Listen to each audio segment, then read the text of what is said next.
Hi Booktube, it's Amy.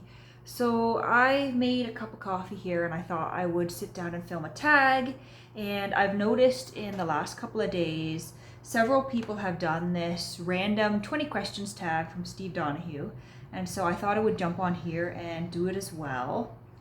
Just 20 random questions about everything under the sun. So the first question is asking about the nearest place to you that's so famous everybody knows it, and how near is it? Well, I'm quite literally in Canada's capital city, so the city itself is a famous place. But in terms of physical landmarks, if I were to walk about 35 minutes that way, I would find myself at Canada's Parliament building. So that is a pretty remarkable and well-known landmark, at least I guess to people in Canada. I wouldn't expect anybody outside of Canada to know that landmark at all, but there's that. The next question is asking, have you ever had a paper cut so bad you thought you might die of it? I have been lucky with paper cuts. Only minor paper cuts, never thought I was going to die, but the worst ones have always seemed to be from that standard printer paper. That stuff is just dangerous, and two university degrees later, I've learned to be extra careful when flipping through the pages. And I always seem to get the worst ones when I was grading papers. 3, have you ever found anything genuinely valuable in a used book you bought? So it's not something particularly valuable, but several years ago I did find a personal letter that I think someone had been using as a bookmark in a book that I purchased. And it was a letter from someone in the province of Quebec to, I believe, someone in the province of Ontario. And it was from 1995, just about a month before the referendum on separatism, on Quebec separatism.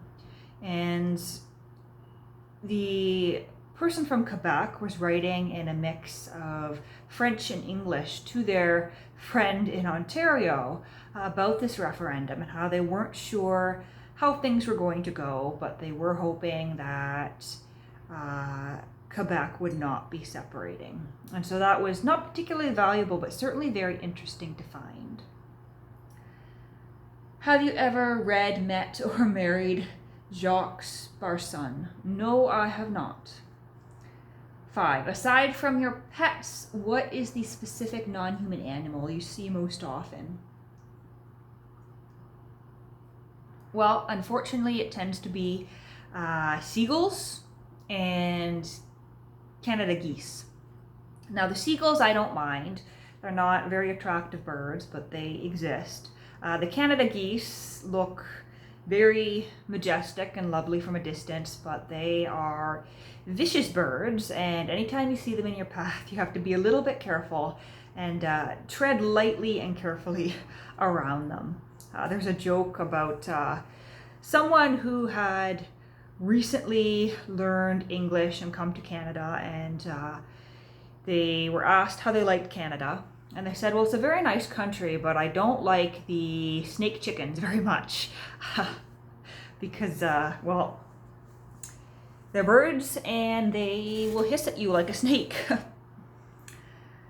Question 6, have you ever been inside a cathedral? If more than one, do you have a favorite? So I've actually never been inside a cathedral. Not a whole lot of cathedrals kicking around here in Canada. I do believe there is possibly one sort of cathedral type church here in Ottawa, but I've never been inside, and it's certainly not as impressive as, the cathedrals in France.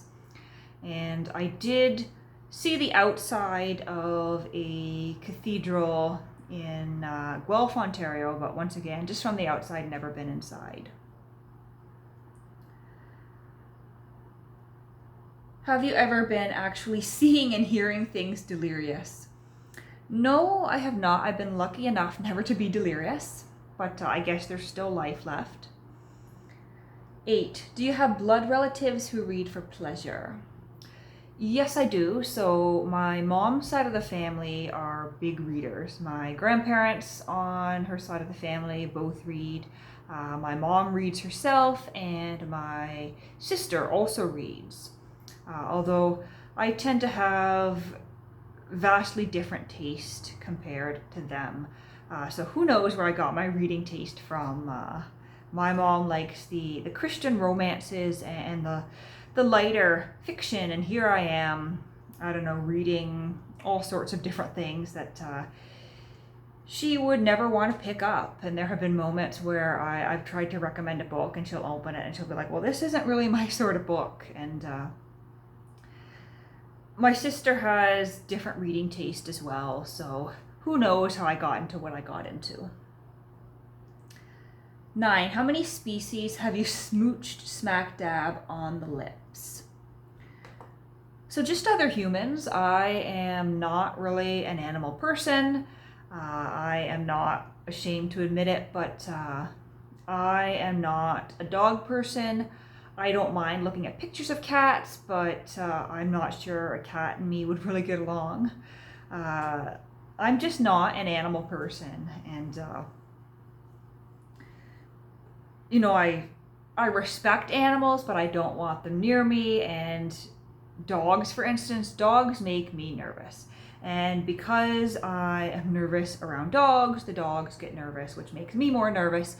And so it's just best if I stay away from them. And yeah, I'm not really a pet person, and the thought of getting up close and personal with an animal is just a bit disgusting to me. Do you ever listen to the radio? Any favorite program or person? So I do listen to the radio quite a bit. In fact, I've got my little radio right here, portable radio, and I keep it tuned to the local country station. So there's a country station here in Ottawa, 93.9, and there is a country station out of Smith Falls, Country 101.1 that I listen to as well. And so I flip back between those. And I usually have the radio going probably a couple hours a day, often when I'm working or when I'm cooking or doing household chores, but not when I'm reading, because the radio when I'm reading is a distraction, and so I usually read in silence. But yeah, just music on the radio. I'm not into talk shows or anything. And I like to listen to the Country Oldies show, as well as the Country Countdown Top 30 out of the States, and the Canadian Country Top 20, which only has the Canadian country artists on it. Have you ever been to the Eiffel Tower, the Leaning Tower of Pisa, or the Louvre? I've never been to any of those, never been to Europe. Don't know if I ever will. You know, they're places I would like to go, but traveling to Europe is a massive expense, and I'm not sure if it's ever something I'm going to want to put in the time and the money, especially to do. But who knows? Maybe I'll strike it rich someday. What little thing do you miss the most that you've lost due to the pandemic? So I've missed seeing friends and family. Normally I go back to see family on the other side of Ontario a couple times a year. I haven't been in 2020 yet, and it's certainly looking like I won't really have the chance to go until Christmas. I've actually booked train tickets for Christmas already, but things for the rest of this summer and the early fall are pretty much sold out at this point. Because of the pandemic, Via Rail has reduced their service schedule, and of course they can have fewer people on each train, so there's physically fewer tickets to purchase. And so, for instance, I had a week of vacation this past week, and I thought at the last minute I might actually try to go since things are opening up here in Ontario, but I realized I would be able to get there, but there were no train tickets available to get back to Ottawa because they were all sold out. So I do miss seeing family, and I miss seeing some friends in Ottawa as well. Let's see. What little things do you miss the least that you've lost due to the pandemic? So I don't really miss having to go to the office 5 days a week. I'm quite enjoying working from home. I am an introvert, and so it's much more comfortable and productive and cozy, and it really takes my stress level way down. It's almost better for my mental health to be working in my apartment as opposed to going out in what I would call a public place every day to work, which, I mean, that's going to sound weird to extroverts and to people who aren't introverts, but to me it was a bit of a mental effort every day. You sort of had to mentally prepare yourself to be in a place with noise and with people, and sometimes I would burn out just from that every couple of months, and I would end up taking a sick day because I was so exhausted. But working from home, I don't feel that same level of exhaustion, I don't feel that same level of stress, and I haven't had to take a single sick day since January, which is, I mean, incredible for me to think about. But yeah, I don't miss having to go into a physical office space and interact with people every day. Although it's kind of funny because it's been so long that I do sort of miss seeing my colleagues in person. It's been a long pandemic when the introvert is missing small talk. But I would in the future like to be able to work from the office maybe once or twice a week, but working remotely from home really works for me, and so I don't miss the 8 to 4 in the office every day. What's your relationship with small talk? Hate it, like acid, love it, or merely competent? I think I would say merely competent. I don't absolutely hate it, but I don't love it. I am the kind of person who will not realize when there's an awkward silence, because to me, you talk when you have something to say, and you don't talk just to talk. And I don't know, small talk is boring, it's pointless. What's the point really of talking about the weather? But of course I've realized that other people are going to feel awkward if I don't engage in small talk with them, and other people enjoy small talk, and so it's sort of a necessary evil of interacting with other people. So yeah, I guess I would say I'm competent. I can do it, doesn't mean I particularly like it. Have you ever won money at gambling? Nope, never gambled. Do you ever give money or time to charities? So I do donate a bit of money every year to mental health charities here in Canada, as well as to UNICEF when my workplace does the annual charity week. 17, do you craft, knitting, crocheting, woodworking, pottery, throwing? Occasionally I do pick up a bit of counter cross stitch, needlepoint. I do a bit of crocheting occasionally, but I am the sort of person who starts a project, gets bored, sets it aside, never finishes it. So I'm not a particularly crafty person.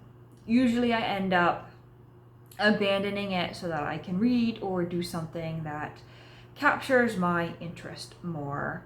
The thing about doing those sort of crafts is my mind wanders and my mind needs something to focus, and it's just sort of this movement. And so sometimes I'll do it when I'm listening to an audiobook, or I'll put YouTube videos on, but it's not something I do a lot of. It's usually something I pick up when I'm a bit restless and I need to do some sort of movement with my hand, but not particularly talented, not particularly crafty on a regular basis. 18, do you talk to yourself when you're alone? So only occasionally. Normally I pretty much sit in silence, but I will talk to myself. I'll start singing some lines from some song, sing along with the radio, that sort of thing, whatever. 19, were you / are you a social queen bee in college? So when I was in university, I was certainly not a queen bee. In my undergrad, I was very much of the mindset of, get in, get out, do what you have to do, keep plugging along. And I think that's because I was just so busy. I didn't really have a lot of time for social life. I never got involved with clubs or social groups. I didn't live on campus. And so it was really just, the interactions I had in class or between classes. I managed to get through my undergrad debt free, and that's because I was working. And so my life pretty much consisted of going to classes, doing the work for those classes, and then going to work and doing my shifts at the restaurant I worked at. And that was my 4-year undergrad experience. Most of my summers too, I ended up taking classes just to get ahead and to lighten my load later on. And in my graduate studies, once again, I was not really that social. I did make a couple of good friends, but we mostly socialized off campus, and I've never been one for big groups of people any more than about 2 people, and I don't know, I just find it hard to enjoy that social situation. And I've had people tell me that when I'm with a group, I get really, really quiet, and I don't realize I'm being really, really quiet. It's just, there's so many people having the conversation, and I don't know, I don't know what to talk about. I don't know where to interject myself. And so I just end up listening, but I very much prefer rather having one-on-one conversations with a friend or with a person, and that is how I am social. And I'm an introvert, so I know my limits. If I go to a party, I need to know exactly how many people are going to be at that party, what the situation is, and I like to have my exit prepared. But yeah, for the most part, I just prefer to socialize with 1 or 2 people at a time. Never been a queen bee, don't need to be a queen bee, that's just not who I am. 20, are you a sunrise person or a sunset person? So I love watching a sunrise. I would rather watch a sunrise than a sunset, but I am also a night person. I like to be up late. I like to watch the sunset as well, but most of the time I miss the sunset because I'm busy doing other things. But when I have the chance to see the sunrise, I do enjoy seeing it. There have been times when I've just straight up stayed up all night to watch the sunrise, but yeah, not usually one to get up before the sun. I am just more of a later in the day sort of person. That doesn't mean I can't. There have been periods of my life when I've been up at 5:30 a.m. to work by 7, out to enjoy the day. And there have been periods in my life when I am crawling out of bed at 8 a.m. and staying up till midnight. And that's sort of where I am in my life right now. Just sort of enjoying that sunset mentality. So that brings us to the end of the tag. If you'd like to do this tag, of course, go ahead and do it. I think most people I've seen have just been tagging everybody, as we do here on BookTube.